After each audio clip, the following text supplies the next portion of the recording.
কোরআন হাদিস ছাড়া আর কিছু চাই না। এমতো মানুষ থেকে, এমতো ভাই থেকে, এমতো ভাস্তা চাচা সকলের থেকে আমাদের বাঁচতে হবে।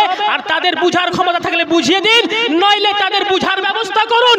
নতুবা আপনার এই মুখের যে চেহারার যে একটা মাধুর্যতা আছে, আপনি কথা বলছেন না শরমের ঘরে, আপনাকে ধ্বংস করে দিবে।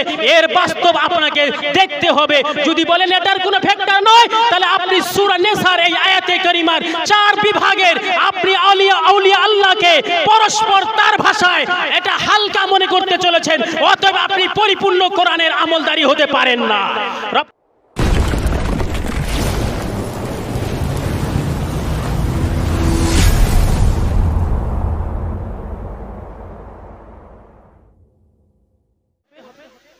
যে আমরা এই সূরা ফাতিহা আলহামদু শরীফ প্রত্যেক ব্যক্তি নামাজে পড়লাম, নামাজে পড়ে আবিদ ইবাদতে রহে। এই নামাজ অবস্থায় নফল যত ইবাদত করে সবটাই প্রত্যেক রাকাতে এটা পড়ে।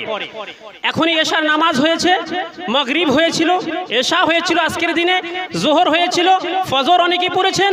এবং আগামী দিনে ইনশাআল্লাহুল আজিজ যত নামাজি রয়েছেন মুমিন ও মুসলমান একের পর এক নামাজ পড়তে থাকবেন। প্রত্যেক সময়ে এই সূরা প্রতি রাকাতের প্রথমত পড়া জরুরি।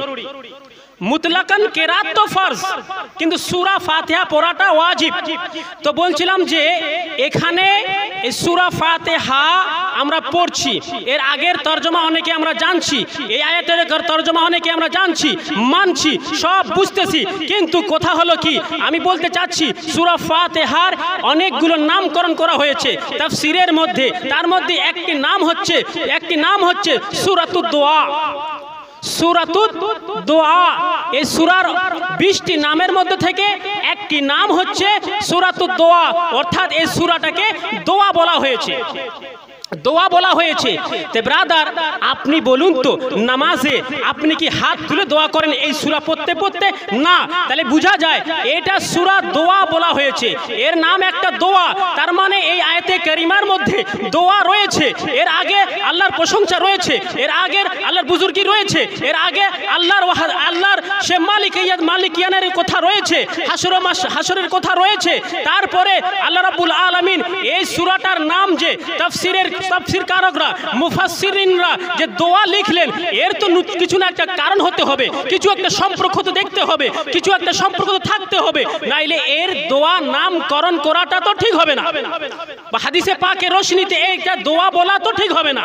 তাহলে বোঝা গেল যখন হাদিসের রোশনীতে এটা দোয়া বলা রয়েছে, তাফসীরকারকরা দোয়া বলেছেন, এর নামের মধ্যে অসংখ্য নামের মধ্যে একটি নাম দোয়া রয়েছে। তার নামাজি বলছে اهدنا الصراط المستقيم صراط الذين أنعمت عليهم غير المغضوب عليهم ولا الضالين।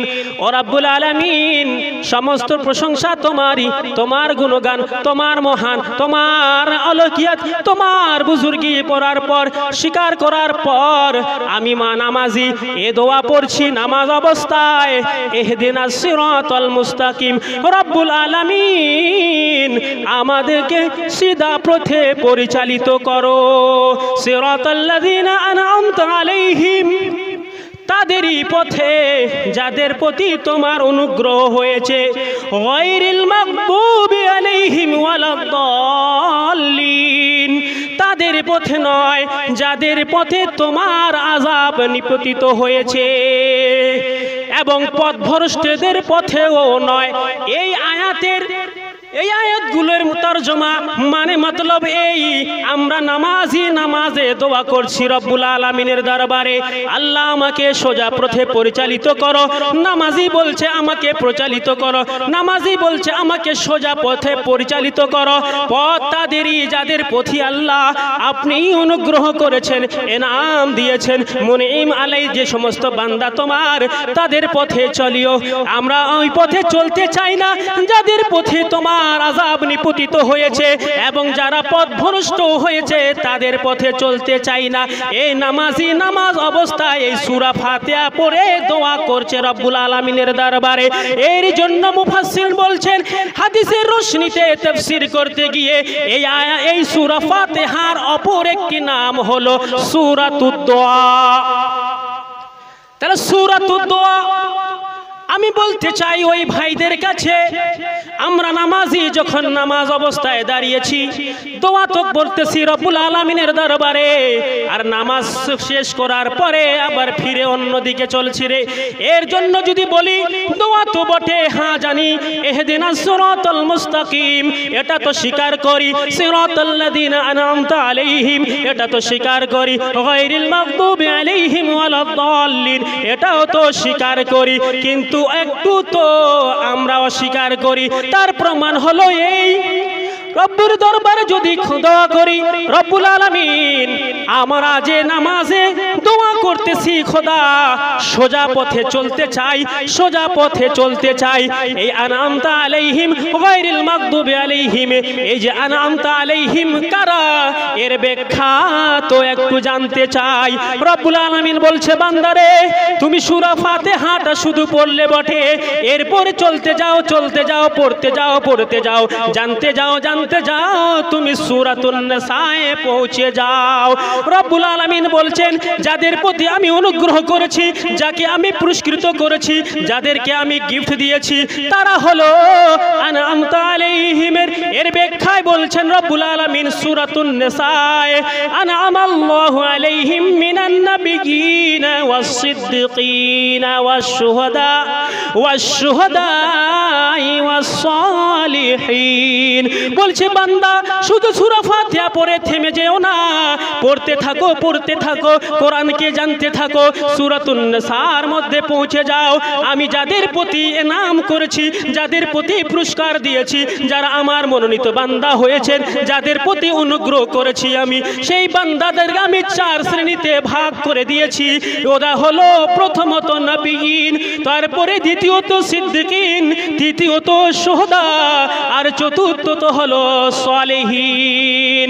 এখন যদি বলি খোদায়া আমি সূরা ফাতিহা পড়ব আর তোমার কাছে দোয়া চাইব, ইহদিনাস সিরাতাল মুস্তাকিম সিরাতাল্লাযিনা আনআমতা আলাইহিম গায়রিল মাগদুবি আলাইহিম ওয়ালাদ-দাল্লিন, আর বলবো এটা হাদিস ও কোরআন আর কিছু না জান, তাহলে বলবো তুমি মুসলমান। আর এভাবে নামাজে যে দোয়া চাইতেছো আল্লাহর বান্দা, তোমার এটাই হচ্ছে ভুল প্রমাণ। কারণ তুমি বলছো আমি ওই বান্দাদের পথে চলতে চাই খোদায়া যার প্রতি তোমার অনুগ্রহ হয়েছে। রব বলছেন ওদের লিস্টটা তুমি দেখে নাও, ওদের লিস্টটা নবীনগণ, ওদের লিস্টটা আমার মাহবুবরা, ওদের লিস্টটা আমাদের নবী, আমার রসুল, ওর লিস্টের মধ্যে একটি নাম সিদ্দিকিনরা, ওর লিস্টের মধ্যে অপর একটি বিভাগ, সেটা হলো শুহাদায়ে কেরাম, ওর লিস্টের শেষ নাম্বার অফারটা হলো সালেহিনরা। এখন যদি বলি আমি নবীকে মানি, সিদ্দিকিনকে মানি, শুহাদাকে এমন মানি না, আর চতুর্থ বিভাগের লোক যারা রয়েছে আউলিয়া আল্লাহ, তাদেরকেও আমরা কখনো মানি না, তাদের কোনো গুণগান গাই না, তাদের কোনো মান সম্মান রাখি না, তাদের কোনো বড় ফ্যাক্টর মনে করি না। তো ওই নামাজি নামাজ পড়ে 5 টাইম আর বলে সূরা ফাতিহা ইহদিনাস সিরাতাল মুস্তাকিম, তাদের চেহারায় দাড়ি, তাদের লেবাস ইসলামিক, তাদের সমাজে বসবাস ঠিক দেখতেছি মিলতে চলেছে, কিন্তু সে যে এক কথা অস্বীকার করতে চলেছে এটা তো আমাদের জানা নেই। এজন্য বলবো তাদের ভাই, আপনারা যদি বলেন ইহদিনাস সিরাতাল মুস্তাকিম, এর যদি বলে আমি সোজা পথ চলতে চাই, তাহলে সিরাতাল্লাযিনা আনআমতা আলাইহিমের পথে থাকতে হবে, গায়রিল মাগদুবি আলাইহিম ওয়ালাদ-দাল্লিনের কথা মানতে হবে। আর এখানে রব্বুল আলামিন 4 শ্রেণীর কথা বলেছেন, প্রথমত নবীনগণ, তারপরে সিদ্দিকিনগণ, ওর পরে শুহাদা, আর শেষ হলো আউলিয়া আল্লাহ। আর এই 4 জনের শ্রেণীর যদি কথা মেনে যাই তবে তো হব প্রকৃত মুমিন ভাই, নইলে আমরা পথে ভ্রষ্ট, এর কোনো সন্দেহ না। যারা নবীকে মানলেন, নবীকে জানলেন, তারা এক ব্যক্তি সবাই বলে নবী ছাড়া কোনো গতি নেই, কিন্তু তাদের যদি দেখা যায় টাটলে, তারা এই রবিউল সানিতে তাদের আউলিয়া উলামা সোলহাদের ব্যাপারে কোনো কথা নেই। আর বিশেষ করে শাইখুনা আব্দুল কাদির জিলানী বাগদাদী রাদিয়াল্লাহু তাআলা আনহুর যদি কোনো দিক দিয়ে আমরা ওভারটেক করতে যাই, তাহলে এই সূরাতুন নিসার 4 শ্রেণীর 4 নম্বর শ্রেণীর আমরা মূলত বিশ্বাসই করি না, উনার শ্রদ্ধাই করি না, উনাকে প্রাধান্য দেই না, আর ফলেই বলি যে আমরা কোরআন হাদিস ছাড়া আর কিছু চাই না। এমতো মানুষ থেকে, এমতো ভাই থেকে, এমতো ভাস্তা চাচা সকলের থেকে আমাদের বাঁচতে হবে। আর তাদের বুঝার ক্ষমতা থাকলে বুঝিয়ে দিন, নইলে তাদের বুঝার ব্যবস্থা করুন।